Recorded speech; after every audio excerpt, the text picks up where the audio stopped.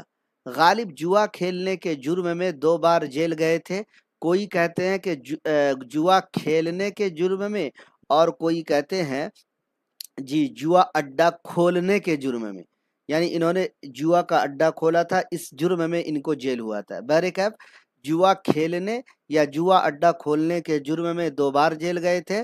پہلی مرتبہ جیل گئے تھے 1841 میں، اور دوسری مرتبہ سن 1847 میں مرزا اسد اللہ خان غالب جیل گئے تھے۔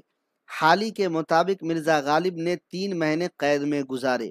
مرزا غالب کو بہادر شاہ ظفر نے ذوق کے انتقال کے بعد اپنا استاد بنایا تھا۔ جی اسد اللہ خان غالب کو بہادر شاہ ظفر نے شیخ ابراہیم ذوق کے انتقال کے بعد اپنا استاد بنایا تھا۔ غالب نے قید میں ایک فارسی ترکیب بند لکھ کر دوستوں کو بھیجا تھا، جس میں نظم کے کل 7 بند اور ہر بند میں 12 اشعار ہیں۔ مرزا غالب نے پڑھنے کے لیے کبھی کوئی کتاب نہیں خریدی اور نہ ہی رہنے کے لیے کبھی کوئی گھر خریدا، بلکہ زندگی بھر کتاب اور مکان کرائے پر لے کر کام چلاتے رہے۔ مرزا غالب نے 11 سال کی عمر میں 1807 یا پھر 8 میں شاعری شروع کی تھی اور تخلص اسد اختیار کیا تھا۔ 1816 سے غالب تخلص کا باقاعدہ استعمال کرنے لگے۔ جی غالب کو جب معلوم ہوا کہ کوئی اور شاعر ہے جو اسد تخلص کرتے ہیں، تو انہوں نے خود کو ممتاز کرنے کے لیے جی خود کو الگ کرنے کے لیے جی کیا کیا اپنا تخلص اسد سے بدل کر غالب تخلص اختیار کر لیا۔ مرزا غالب نے اپنے خطوط میں لکھا ہے کہ ان کو ایک ڈومنی چاہتی تھی۔ ڈومنی سے مراد ڈوم، چمار ڈوم آپ جانتے ہوں گے جی، تو ایک مطلب خاتون، ڈومنی خاتون تھی، وہ اس کو چاہتی تھی، یعنی ڈوم کی جو عورت ہے وہ اس کو چاہتی تھی۔ مرزا غالب نے مثنوی باد مخالف میں فارسی کے 9 شعراء کو اپنا استاد قرار دیا ہے۔ مرزا غالب نے فارسی میں شعر گوئی کا باقاعدہ آغاز 1826 یا پھر 27 میں کیا۔ غالب نے تقریباً 1849 کے بعد اردو میں مکتوب نگاری کا آغاز کیا۔ مرزا غالب کو اپنے اردو کلام سے زیادہ فارسی کلام ان کو پسند تھا۔ مرزا غالب کو 1849 میں مغل دربار سے نجم الدولہ دبیر الملک کا خطاب ملا تھا۔ غالب کا مشہور قول ہے، وہ کہتے ہیں کہ میں نے وہ انداز تحریر ایجاد کیا ہے کہ مراسلہ کو مکالمہ بنا دیا ہے۔ یہ کئی بار پوچھا گیا، بی پی ایس سی میں بھی یہ والا پوائنٹ آپ کو پوچھا گیا تھا، مراسلہ کو مکالمہ کس نے بنایا؟ تو غالب نے بنایا۔ غالب کے بارے میں مراسلہ کو مکالمہ کس نے بنایا، کس کا قول ہے پوچھا جاتا ہے، تو غالب کا ہی قول ہے۔ غالب خود اپنے بارے میں کہتے ہیں کہ میں نے مراسلہ کو مکالمہ بنا دیا۔ کیا آپ بھی کرنا چاہ رہے ہیں B P S C qualified, U G C NET, S T E T, T G T, P G T, یا پھر اردو میں کسی بھی مقابلہ جاتی امتحان کی معیاری تیاری؟ تو آج ہی انتخاب کریں اپنے پسندیدہ YouTube channel A R digital کا، جہاں ملیں گے عمدہ نوٹس اور نصاب کے مطابق مواد، ہر مواد کے معروضی سوالات، اور ملیں گے آپ کو ماسٹر نوٹس بالکل نصاب کے مطابق۔ ان سب کو حاصل کرنے کے لیے آج ہی جوائن کریں ہمارا ٹیلی گرام چینل اور واٹس ایپ گروپ، اس کا لنک ملے گا آپ کو ڈسکرپشن میں۔ خواہش سے نہیں گرتے پھول جھولی میں، خواہش سے نہیں گرتے پھول جھولی میں، وقت کی شاخ کو اے دوست ہلانا ہوگا، کچھ نہیں ہوگا اندھیروں کو برا کہنے سے، اپنے حصے کا دیا خود ہی جلانا ہوگا۔ تصنیفات کی اگر بات کی جائے، مہر نیمروز حصہ اول یہ مغل خاندان کی تاریخ ہے اور اس کی زبان فارسی ہے۔ دوسرے حصے کا نام ماہ نیم ماہ ہے، یہ نامکمل رہا۔ اس کے علاوہ دستمبو ان کا فارسی روز نامچہ ہے، 1858 میں شائع ہوا۔ اس میں 1857 کے غدر کے واقعات درج ہیں۔ جی 1857 کے غدر کے واقعات درج ہیں اور یہ 1858 میں شائع ہوا۔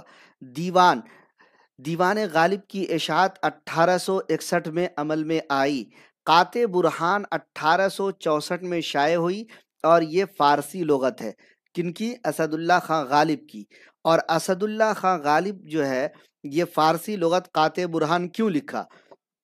اصل میں برہان قاطع نام سے محمد حسین تبریزی کی فارسی لغت ہے، اس کو غالب نے کیا کیا؟ اس کی اصلاح کی۔ اصلاح کرنے کے بعد برہان قاطع کا نام پلٹ کر کے قاطع برہان کر دیا، اصلاح کرنے کے بعد پھر اس کی اشاعت کی۔ اردو خطوط کا پہلا مجموعہ اسد اللہ خان غالب کا عود ہندی ہے، اس میں 162 خطوط ہیں، 17 اکتوبر 1868 میں شائع ہوا۔ اردو کا دوسرا مجموعہ اردو معلّہ ہے، 472 خطوط ہیں، 1869 میں شائع ہوا اور ان کے انتقال کے بعد شائع ہوا۔ رکعت غالب فارسی خطوط کا مجموعہ ہے، نکات غالب اردو زبان میں فارسی قواعد ہے، ان کی مثنویہ ہیں گہر بار، باد مخالف، چراغ دیر، در صفت انبہ، دعائے صبا وغیرہ، یہ سب ان کی یعنی اسد اللہ خان غالب کی مثنویہ ہیں۔ غالب کے اردو قصائد کی تعداد 4 ہے، 2 بہادر شاہ ظفر کی مدح میں اور 2 حضرت علی کی منقبت۔ ٹھیک ہے، 4 قصائد، 2 بہادر شاہ ظفر اور 2 حضرت علی کی شان میں منقبت میں۔ دیوان غالب کے بارے میں عام طور پر سوال آتا ہے، ابھی 2022-23 کا سوال ہم نے جب پڑھایا تھا پریویس ایئر کوشچن، تو وہاں پر یہ سوال آپ کو پوچھا گیا تھا، کیا تھا وہ؟ غالب کے دیوان اردو میں 1802 اشعار ہیں۔ دیوان غالب غالب کی زندگی میں 5 بار شائع ہوا، تو یو جی سی نیٹ نے سوال پوچھا تھا کہ غالب کی زندگی میں دیوان غالب کتنی بار شائع ہوا؟ تو کتنی بار شائع ہوا؟ تو 5 بار شائع ہوا۔ پہلی مرتبہ سن 1841 میں، اس کے بعد دوسری بار 1847 میں، تیسری بار 1861 میں، چوتھی بار 1862 میں اور 5ویں بار 1863 میں مرزا اسد اللہ خان غالب کا دیوان غالب 5 بار شائع ہوا۔ ہر ایک کی جو تاریخ ہے وہ ہم نے آپ کے سامنے رکھ دی ہے۔ ایک بار آپ سلیبس دیکھ لیجئے کہ مرزا اسد اللہ خان غالب جو ہے ساتھیوں، دیوان غالب جو ہے یہ مطبوعہ غالب انسٹیٹیوٹ سے جو دیوان غالب شائع ہے، اسی کے ساتھیوں ردیف، الف، را، نون اور یا اور یہ کی ابتدائی 5 غزلیں دی گئی ہیں اور اس کو پڑھنے کے لیے کہا گیا ہے۔ تو میں یہاں پر غزلیں تو نہیں پڑھا رہا ہوں 5 کیونکہ اگر میں پڑھاؤں گا 5 غزل تو دیکھیے الف، را، نون 3 ہو گیا 15، یا سے 20 اور 25 غزلیں پڑھانے کے لیے بہت وقت لگ جائے گا، مین ٹاپک بھی آپ کا باقی رہ جائے گا، اس لیے ہم جو بھی غزل گو شعراء ہیں سب کی حیات و خدمات آپ کے سامنے پیش کر رہے ہیں۔ اس کے علاوہ یہاں پر ایک چیز نہیں آئی ہے جو ساتھیوں غالب کا شامل نصاب مرثیہ ہے، مرثیہ عارف۔ کیا ہے ساتھیوں؟ مرثیہ عارف کے بارے میں ہم نے ابھی مرثیہ میں پڑھایا تھا، یونٹ 2 میں آپ کو پڑھا دیا تھا مرثیہ عارف کے بارے میں، اسی لیے مرثیہ عارف کے بارے میں یہاں پر ہم نے کچھ بھی آپ کو نہیں بتایا ہے۔ ٹھیک ہے، مرثیہ عارف جو ہے زین العابدین پر انہوں نے لکھا ہے، جو ان کے رشتے کے بھانجے تھے، یعنی ان کی بیوی کے بھائی کے بیٹے تھے۔ چلیے اگلے شاعر ہیں مومن خاں مومن، ان کی حیات و خدمات دیکھتے ہیں، تھوڑا دھیان سے دیکھیے گا۔ مومن کا شمار اردو کے ان چند باکمال شاعروں میں ہوتا ہے جن کی بدولت اردو شاعری کو عزت، شہرت اور ترقی نصیب ہوئی۔ مومن نے اس صنف کو ایسا عروج بخشا اور ایسے استادانہ جوہر دکھائے کہ غالب جیسا خودنگر شاعر ان کے ایک شعر پر اپنا دیوان قربان کرنے کو تیار ہو گیا۔ مومن صنف غزل کے صف اول کے شاعر ہیں۔ انہوں نے اردو شاعری کی دوسری اصناف قصیدے، مثنوی میں بھی طبع آزمائی کی، لیکن ان کا اصل میدان غزل ہے۔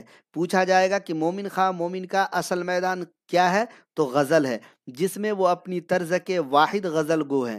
مومن کا کارنامہ یہ ہے کہ انہوں نے غزل کو اس کے اصل مفہوم میں برتا اور خارجیت کا اظہار داخلیت کے ساتھ کرتے ہوئے ایک نئے رنگ کی غزل پیش کی۔ کس نے؟ مومن خاں مومن نے۔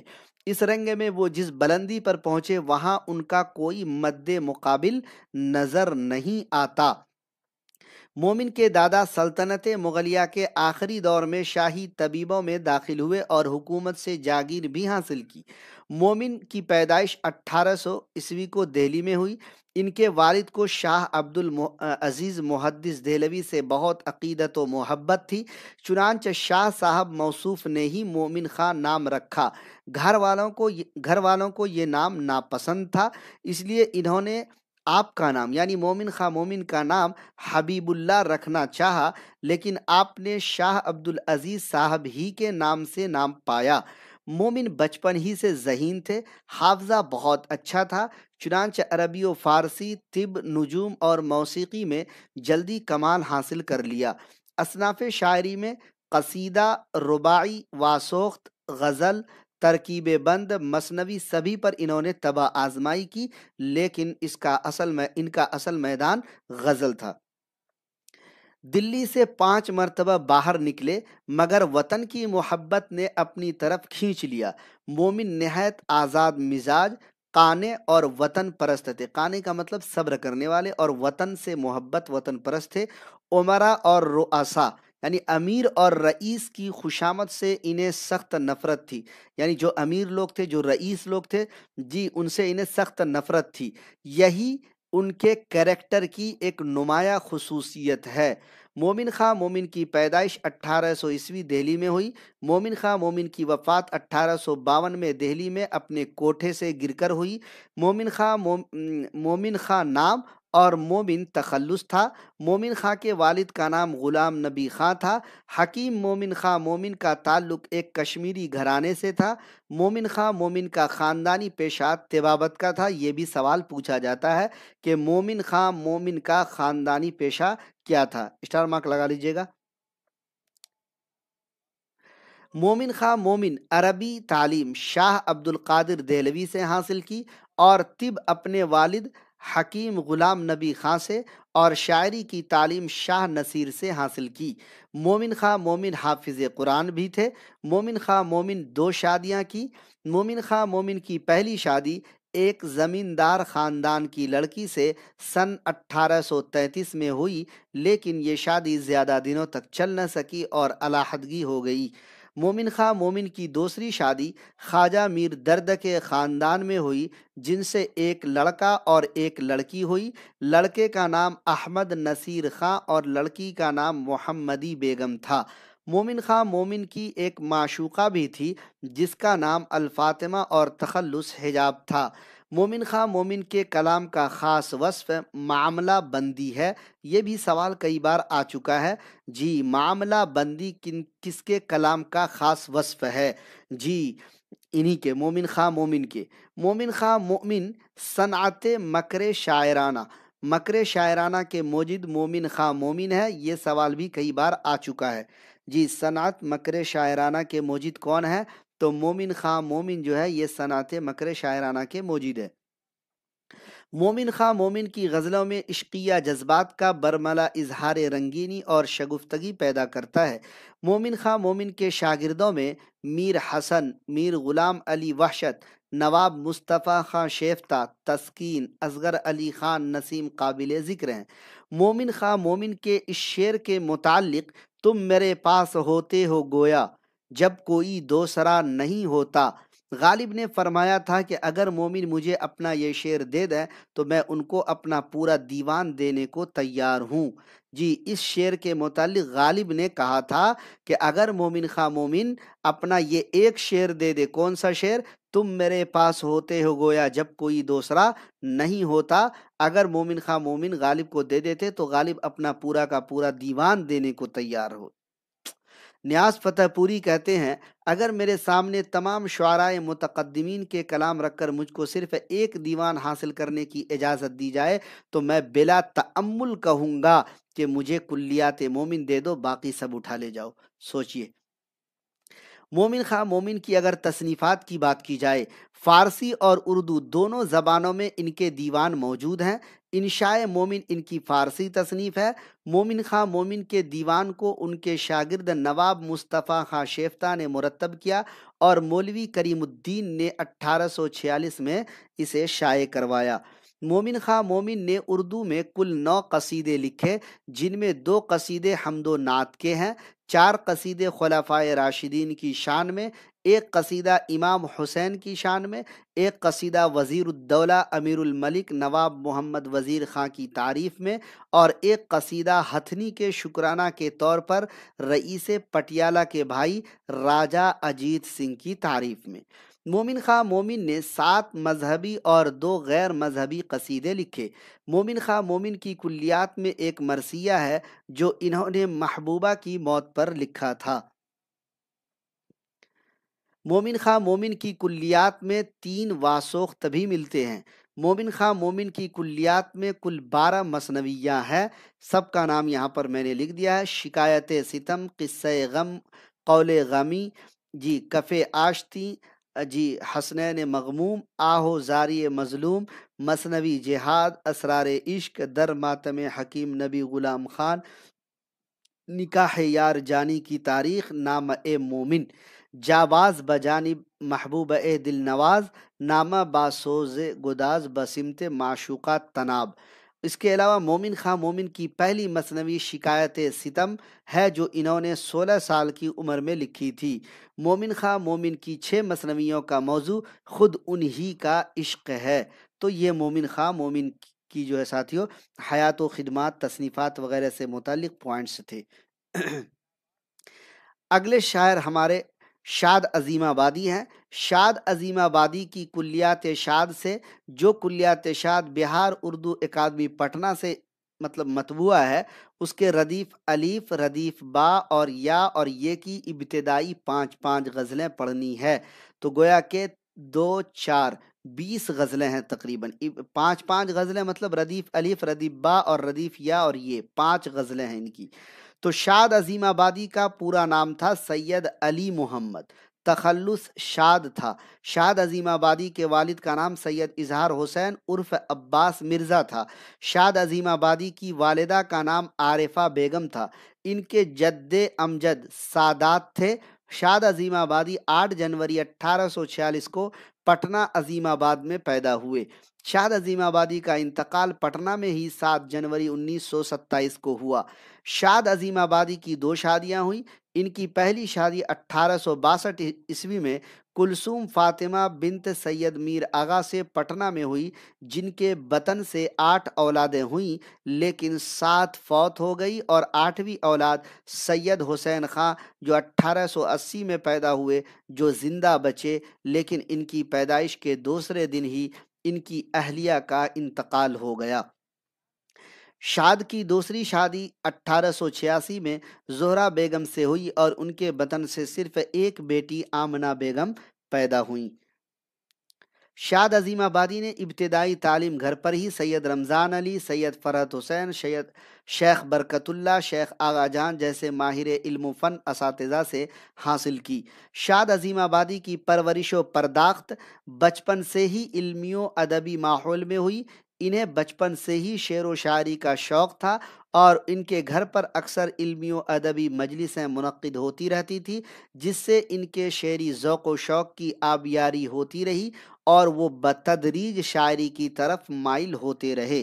12-13 سال کی عمر میں انہیں اس زمانے کے نامور شاعر شاہ الفت حسین فریاد سے پٹنہ میں ملاقات کا شرف حاصل ہوا۔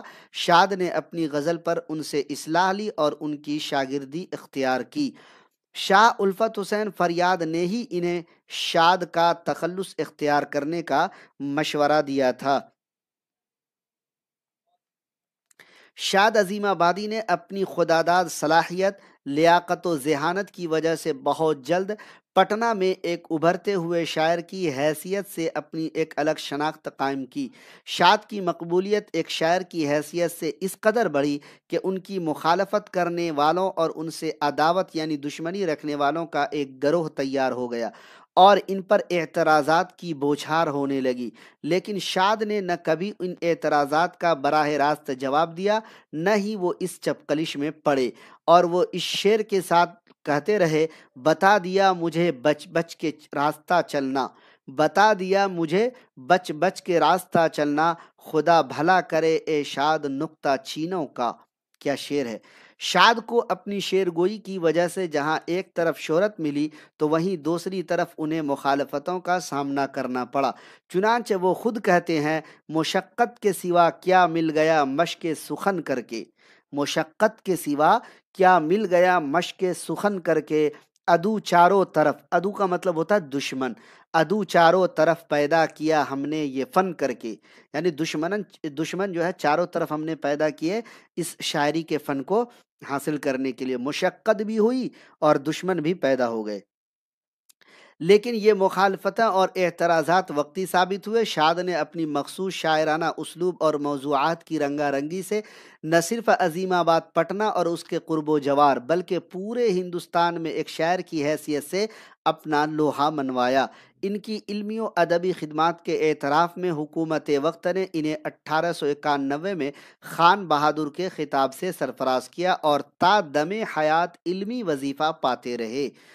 شاد عظیم آبادی نے صرف غزلیں ہی نہیں لکھی بلکہ، دیکھیں یہاں پر بلکہ بیجا آ گیا ہے، بلکہ دیگر اصناف سخن مثلا نظم، رباعی، قطع، مثنوی، مرثیہ میں بھی قابل ذکر اثاثے چھوڑے اور اپنی فنکارانہ مہارت اور قادر الکلامی کا ثبوت پیش کیا۔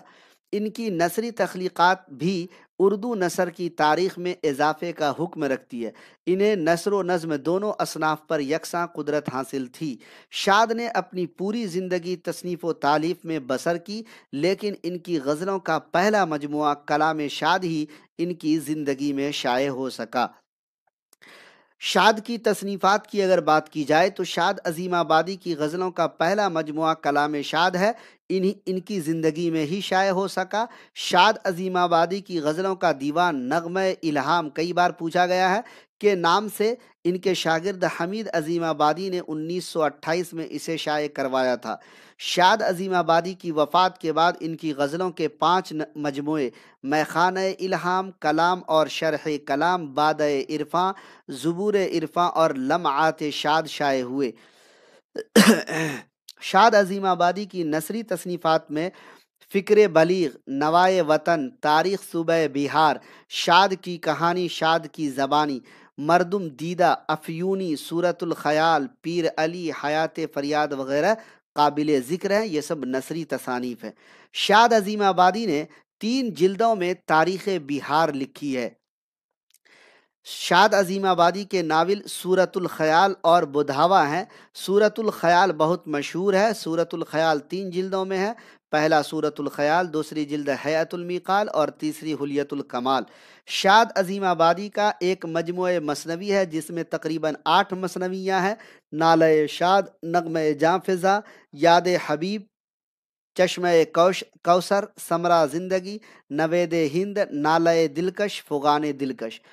شاد عظیم آبادی نے اپنے استاد کی سوانح حیات حیات فریاد کے نام سے لکھا۔ ان کی اہم کتاب ہے کون؟ فکر بلیغ۔ شاد کی نظموں، رباعیوں، قطعات، مثنویوں اور مراثی کے مجموعے بھی ان کی وفات کے بعد وقفے وقفے سے منظر عام پر آئے۔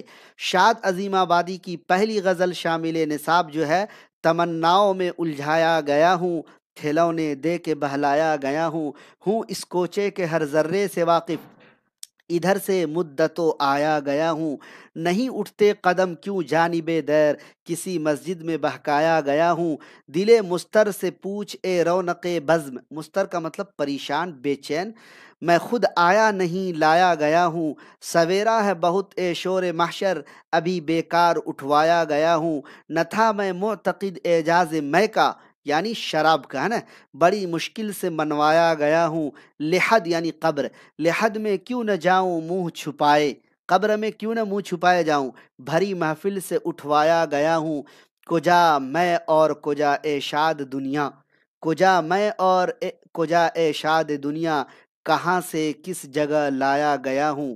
دیکھیے یہ شامل نصاب ایک ہی غزل ہے، میں نے آپ کے لیے لا دیا ہے۔ اگلے ساتھیوں غزل گو شاعر ہیں ہمارے حسرت موہانی۔ جی حسرت موہانی کی اگر بات کی جائے تو کلیات حسرت سے ردیف الف میم یا اور یہ کی ابتدائی 5 غزلیں پڑھنے کے لیے کہا جا رہا ہے۔ نصاب کے مطابق یونٹ 3 ہم لوگ پڑھ رہے ہیں۔ جی تو آئیے حسرت موہانی کا دیکھتے ہیں۔ حسرت موہانی کا اصل نام تھا سید فضل الحسن اور تخلص تھا حسرت۔ حسرت کے والد کا نام سید اظہر حسین تھا۔ حسرت موہانی کی پیدائش قصبہ موہان ضلع اناؤ 4 اکتوبر 1875 میں ہوئی۔ حسرت موہانی کی وفات 13 مئی 1951 عیسوی کو لکھنؤ میں ہوئی۔ 20ویں صدی کے اردو زبان کے مشہور شاعر اور مجاہد آزادی تھے حسرت موہانی جی۔ ابتدائی تعلیم گھر پر ہی حاصل کی۔ 1903 میں علی گڑھ سے انہوں نے BA کیا تھا۔ حسرت سودیشی تحریک کے زبردست حامیوں میں سے تھے اور انہوں نے آخری وقت تک کوئی ولایتی چیز کو ہاتھ نہیں لگایا۔ سودیشی تحریک کا مطلب ہوا جو باہر کی چیزیں جی ہمارے یہاں چل رہی تھی اس کا بہشکار کرنا، اس کا بائیکاٹ کرنا ہے نا۔ شروع ہی سے شاعری کا ذوق تھا، اپنا کلام تسنیم لکھنوی کو دکھانے لگے تھے۔ حسرت نے 1903 میں علی گڑھ سے ایک رسالہ اردو معلی نکالا تھا جو کہ بہت مشہور تھا۔ اسی دوران شعرائے متقدمین کے دیوانوں کا انتخاب کرنا شروع کیا، یعنی حسرت موہانی نے جو ان کے پہلے کے شعراء تھے ان کے دیوان کو جمع کرنا شروع کیا۔ سودیشی تحریکوں میں بھی حصہ لیتے رہے۔ چنانچہ علامہ شبلی نے ایک مرتبہ کہا تھا، تم آدمی ہو یا جن، پہلے شاعر تھے پھر سیاستدان بنے اور اب بنیے ہو گئے ہو۔ یعنی مولانا حسرت موہانی جو ہے یہ سیاست میں بھی تھے ہے نا، شاعری بھی کرتے تھے، مطلب اس لیے علامہ شبلی نعمانی نے ایسا جملہ کہا۔ حسرت پہلے کانگریسی تھے، حکومت کانگریس کے خلاف تھی، یعنی یہ کانگریس میں تھے لیکن اس وقت کانگریس کی حکومت نہیں تھی۔ چنانچہ 1907 میں ایک مضمون شائع کرنے پر پہلی بار ان کو جیل بھیج دیا گیا تھا۔ اس کے بعد 1947 عیسوی تک کئی بار قید اور رہا ہوتے رہے۔ اس دوران میں ان کی مالی حالت تباہ ہو گئی۔ رسالہ بھی بند ہو چکا تھا، یعنی اردو معلی جو رسالہ انہوں نے جاری کیا تھا جی وہ بھی بند ہو چکا تھا۔ مگر ان تمام مصائب کو انہوں نے نہایت خندہ پیشانی سے یعنی سر جھکا کر کے برداشت کیا اور مشق سخن بھی جاری رکھا، یعنی شعر و شاعری میں جو یہ مشق کرتے تھے اس کو بھی جاری رکھا۔ حسرت موہانی کو رئیس المتغزلین بھی کہا جاتا ہے، غزلوں کا جی مالدار سردار جو بھی کہیں۔ Maulana Hasrat Mohani communist party of India کے بانیوں میں سے ایک تھے۔ دیکھیے سودیشی کے حامی تھے ہے نا، کمیونسٹ پارٹی آف انڈیا کے بانیوں میں سے تھے۔ UGC نیٹ میں یہ سوال آیا ہے، میری نظروں سے گزرا ہے، اس کو دیکھ لیجئے گا۔ حسرت موہانی نے کل 13 حج کیے۔ پہلا حج 1933 میں کیا اور آخری حج 1950 میں ادا کیا۔ 1938 میں حج کے بعد واپسی پر مصر، عراق اور ایران بھی گئے تھے۔ حسرت موہانی کی غزل گوئی کی اگر خصوصیات آپ کو بتایا جائے تو حسرت موہانی کی شخصیت کے 2 پہلو تھے۔ ان کی شخصیت کے عملی پہلو کا ایک رویہ سیاست تھا اور وہ اس کے لیے کئی بار جیل گئے، احتجاج بھی کیا، تقریریں بھی کی، لیکن دوسرا پہلو ان کی شاعری تھی اور اسے انہوں نے سیاست سے الگ رکھنے کی کوشش کی۔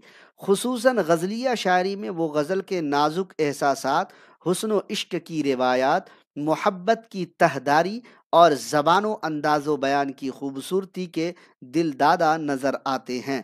1857 کی بغاوت کی ناکامی کے بعد جہاں دنیائے اردو غزلوں کی مخالفت پر کمر بستہ تھی، لاہور میں محمد حسین آزاد کے موضوعاتی مشاعرے، حالی کی شاعری اور اس کا مقدمہ، سر سید کا تہذیب الاخلاق اور ماں بعد نسل کے ترقی پسندانہ رجحانات نے غزلوں پر ضرب کاری کرنے سے گریز نہیں کیا۔ ایسے وقت میں مولانا حسرت موہانی نے اپنی تمام تر سیاسی مصروفیات کے باوجود نہ صرف غزلوں کی روایتی نزاکت اور نفاست کو برقرار رکھا بلکہ غزلوں میں فطری اور حقیقی جذبات و احساسات کو شامل کر کے غزلوں کو طرز نو اور گہرے تأثرات سے بھی روشناس کرایا۔ حسرت کے یہاں نہ تو میر کی آہ نظر آتی ہے نہ غالب کی فکر انگیزی، بلکہ غزلوں کی ایک نئی تہداری جو عام انسان کے فطری احساسات کی شکل میں سامنے آتی ہے، لیکن عوام سے یہ وابستگی جی داغ کی طرح بھی نہیں تھی، یعنی داغ دہلوی کی طرح بھی نہیں تھی جو لوگوں کو اپنا گرویدہ بنا لے۔ یعنی گرویدہ کا مطلب اپنی طرف مائل کر لے، کھینچ لے، بلکہ یہ وہ جذبات تھے جو دلوں کی دھڑکن تھے، یہ وہ احساسات تھے جو حقیقت سے قریب تر تھے۔ حسرت کی غزلوں کی جو سب سے خاص بات تھی وہ یہ تھی کہ ان کی غزلیں عشقیہ ہوتے ہوئے بھی حقیقت کی ترجمان تھی۔ حسرت کی شاعری کے انداز بیان و زبان میں سادگی، روانی اور سلاست ہے۔ ان میں مومن کی روانی بھی ہے، میر کی سادگی بھی، اور داغ کی برجستگی بھی ہے۔ وہ نسیم کی شیرینی بھی اپناتے ہیں، لیکن انہیں لکھنوی انداز بھی نہیں پسند، اور طرز لکھنوی کے دلدادہ بھی ہیں۔ وہ آتش کے موضوعات بھی پسند کرتے ہیں اور مصحفی کی انفرادیت بھی، لیکن ان سب کے باوجود وہ کسی کی اندھی تقلید نہیں کرتے، یعنی کسی کو اندھا فالو نہیں کرتے، اندھ بھکت نہیں بنتے، اور اپنے بنائے اصولوں پر سختی سے عمل کرتے ہیں۔ اپنی شاعری کو پیچیدہ استعاروں تشبیہوں سے بوجھل نہیں کرتے، بلکہ فطری اور رواں انداز میں دل کے حقیقی اضطراب و جذبات کو صاف اور سلیس الفاظ میں سپرد قلم کرنے میں کتنی روانی سے جی بہت گہری بات جی کہہ جاتے تھے۔ سب غلط کہتے تھے لطف یار کو وجہ سکون، سب غلط کہتے تھے لطف یار کو وجہ سکون، درد دل اس نے تو حسرت اور دونا کر دیا، ہجوم بے کسی کو وجہ لطف بے کرا پایا، کہ ہم نے آج اسی نامہرباں کو مہرباں پایا۔ یہ حسرت کا شعر ہے۔ درج بالا شعر کی مانند رواں اور پر اثر کلام سے حسرت کا دیوان بھرا پڑا ہے۔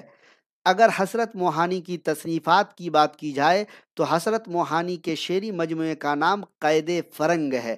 جی قید فرنگ یعنی ان کو جو قید کی سزا ہوئی تھی، جی وہ جو حالات تھے ان کے ساتھ، اس پر انہوں نے شاعری کیا، اور ان کے شعری مجموعہ قید فرنگ ہے۔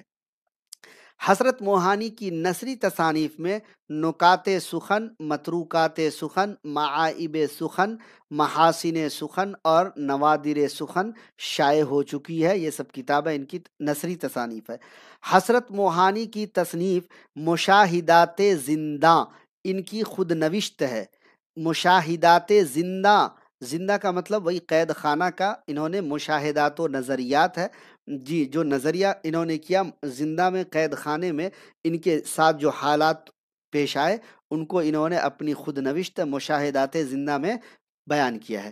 حسرت موہانی رسالہ اردو معلی علی گڑھ سے نکالتے تھے، جاری 1930 میں ہوا تھا، اور اردو معلی 1913 میں بند ہو گیا جب یہ جیل چلے گئے۔ جی کئی بار گئے اور آئے، جی اس وجہ سے ان کی مالی حالت خراب ہو گئی تھی، تو 1903 میں جاری ہوا، پھر رسالہ اردو معلی 1913 میں بند ہوا۔ حسرت موہانی نے 13 دیوان مرتب کیے، اور ہر دیوان پر انہوں نے خود سے دیباچہ لکھا ہے، پیش لفظ جو آپ دیکھتے ہیں کتابوں کے شروع میں انہوں نے خود سے لکھا ہے۔ حسرت موہانی نے دیوان غالب یعنی مرزا اسد اللہ خان غالب کی جو دیوان غالب ہے، دیوان غالب کی اردو شرح بھی انہوں نے لکھی ہے۔ ہاں یہ 1905 میں یہ شائع ہوئی ہے۔ ٹھیک ہے، تو یہ تھے ساتھیوں اسد اللہ خان غالب، حسرت موہانی، مومن خان مومن، شاد عظیم آبادی، جن کے متعلق آج کے کلاس میں ہم اور آپ نے پڑھا حیات و خدمات کو، شاد عظیم آبادی، یہ 4 لوگوں کے متعلق آج کے کلاس میں پڑھا۔ جی انشاءاللہ اگلے کلاس میں فانی بدایونی، جگر مراد آبادی، اصغر گونڈوی، یگانہ چنگیزی، کم از کم 4 لوگوں کے متعلق مکمل تفصیلات کل کے کلاس میں بیان کرنے کی کوشش کی جائے گی۔ پھر ان تمام لوگوں سے معروضی سوالات لگائیں گے۔ بار بار بولتا ہوں، پھر سے بتا دیتا ہوں آپ سب کو کہ ساتھیوں اگر آپ ان مقابلہ جاتی امتحان کی تیاری کر رہے ہیں، B P S C, G T G T یا پھر پی جی ٹی یا پھر ٹی جی ٹی کی تیاری کر رہے ہیں، DSSB کی تیاری کر رہے ہیں، یا پھر HTT جو بہار میں ہونے والا ہے اس کی تیاری کر رہے ہیں، جی UGC نیٹ تو ہے ہی ہے، اور یہ سب ٹاپک اگر آپ دیکھیں گے تو UPSC کے نصاب میں بھی شامل ہے۔ ہاں اس کے علاوہ بہار میں ایک آنے والا ہے BET بیٹ، اس کی بھی تیاری آپ کی اسی ٹاپک سے ہو جائے گی۔ اس لیے اگر آپ